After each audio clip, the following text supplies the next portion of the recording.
Top quality और consistent performance के लिए सिर्फ सिल्वर पंप नाम याद रखना।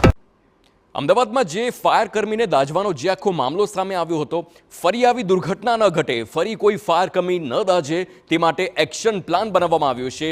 ફરી આવી દુર્ઘટના ન બને તે માટે મનપા એક્શન મોડમાં આવી છે અને આગની જોખમવાળા એકમો સામે કાર્યવાહીના પણ આદેશ આપવામાં આવ્યા। મનપાએ કુલ 213 જોખમી એકમોને નોટિસ ફટકારી છે। 27 જેટલા જોખમી એકમોની યાદી પણ તૈયાર કરવામાં આવી છે। બેઝમેન્ટમાં કિચન, ગોડાઉન અને ક્લાસીસની યાદી બનાવવામાં આવી છે।